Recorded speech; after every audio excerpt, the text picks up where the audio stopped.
વારસિયા વિસ્તારમાં Sindh cooperative bank ખાતે 77મો ગણતંત્ર દિવસ ભાવસભર ઉજવાયો। ઝંડા ફરકાવ્યા બાદ તેજસ્વી વિદ્યાર્થીઓનું શિલ્ડ અને રોકડ ઇનામથી સન્માન કરાયું। વડોદરા શહેરના વારસિયા વિસ્તારમાં આવેલા સિંધ કોઓપરેટિવ બેંક લિમિટેડ ખાતે ભારતના 77મા ગણતંત્ર દિવસની ભાવસભર અને ઉત્સાહભરી ઉજવણી કરવામાં આવી। ઉલ્લેખનીય છે કે બેંક દ્વારા વર્ષોથી તમામ રાષ્ટ્રીય તહેવારોની નિયમિત રીતે ઉજવણી કરવામાં આવે છે અને આ વર્ષે પણ ગણતંત્ર દિવસની ભવ્ય ઉજવણી કરી દેશપ્રેમની લાગણી વ્યક્ત કરવામાં આવી હતી। આ પ્રસંગે બેંકના પ્રમુખ શ્રી રમેશ જ્ઞાનચંદાણી, સ્થાનિક કાઉન્સિલર શ્રી હીરાભાઈ કંજવાણી તથા ઉપપ્રમુખ શ્રી સુનિલભાઈ બાલાણીના હસ્તે ધ્વજારોહણ કરવામાં આવ્યું હતું અને રાષ્ટ્રધ્વજને સલામી આપવામાં આવી હતી। કાર્યક્રમ દરમિયાન સમાજના તેજસ્વી વિદ્યાર્થીઓને શિલ્ડ તેમજ રોકડ પુરસ્કાર આપી પ્રોત્સાહિત કરવામાં આવ્યા હતા, જેના દ્વારા શિક્ષણ પ્રત્યેની પ્રતિબદ્ધતા દર્શાવવામાં આવી હતી। આ આયોજનમાં બેંકના વ્યવસ્થાપક મંડળ, કર્મચારીગણ સાથે મોટી સંખ્યામાં આમંત્રિત મહેમાનો તથા સ્થાનિક નાગરિકો ઉપસ્થિત રહ્યા હતા। સમગ્ર કાર્યક્રમને દેશભક્તિ અને ઉત્સાહના માહોલ વચ્ચે સફળતાપૂર્વક સંપન્ન થયો હતો। जय झूलेलाल। 26મી જાન્યુઆરી ગણતંત્ર દિવસની સૌ દેશવાસીઓને અને વડોદરાના નગરજનોને હાર્દિક શુભકામનાઓ આપું છું। આજ રોજ 26મી જાન્યુઆરીના દિવસે સિંધ કોઓપરેટિવ ક્રેડિટ સોસાયટીમાં ધ્વજવંદનનો કાર્યક્રમ રાખવામાં આવ્યો હતો।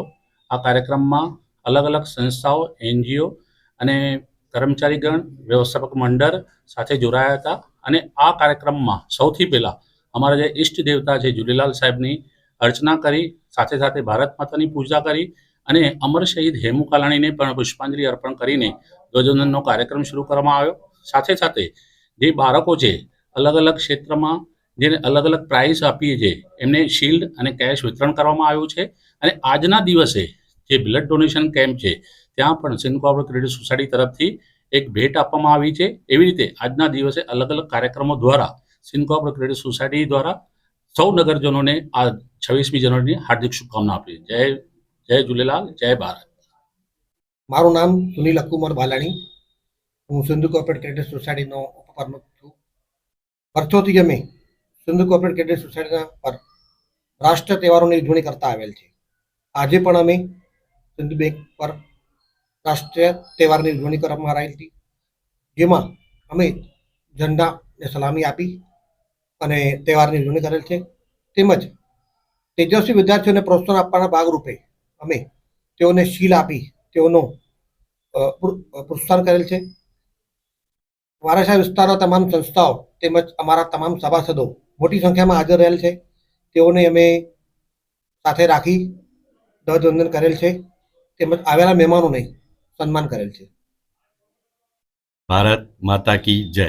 તમામ ભારતવાસીઓને 77મા ગણતંત્ર દિવસની શુભકામનાઓ, અભિનંદન। સિંધ કોઓપરેટિવ ક્રેડિટ સોસાયટી છેલ્લા 50 વર્ષથી ગણતંત્ર દિવસની ઉજવણી કરતી આવી છે। આજે પણ તમામ પ્રતિષ્ઠિત વ્યક્તિઓ, સંસ્થાઓના વડીલો અને તથા સભાસદોની હાજરીમાં ગણતંત્ર દિવસની ઉજવણી કરવામાં આવી। તેમાં સૌપ્રથમ અમારા ઈષ્ટ દેવતા ઝૂલેલાલ સાહેબને ફૂલહાર કરવામાં આવેલ અને ત્યારબાદ અમારા ભારત માતાને ફૂલહાર કરવામાં આવેલ અને ત્યારબાદ શહીદોને શ્રદ્ધાંજલિ આપ્યા બાદ ઝંડે સલામી કરવામાં આવેલ તથા જે પણ વિસ્તારના અને અમારા સભાસદોના તેજસ્વી વિદ્યાર્થીઓ છે, જે લોકોએ પ્રથમ વર્ગ અને કોઈ પણ સેક્શનમાં એ લોકોએ ઉત્તીર્ણ થયેલા છે, તેઓને ભેટ સ્વરૂપ તેઓને શિલ્ડ આપવામાં આવી અને દર વખતે અમે આવી ઉજવણી કરતા આવ્યા છે। આજે ભારતનું બંધારણ 26 જાન્યુઆરીએ 1950માં જેનું અમલ કરવામાં આવ્યું, જે તે વખતે જ્યારે આ બંધારણ બંધાયું ત્યારે એમાં 80,000 વર્ડ્સ હતા અને ત્યારે આર્ટિકલ 595 હતા, 22 વિભાગો હતા તથા 8 શેડ્યુલ હતા।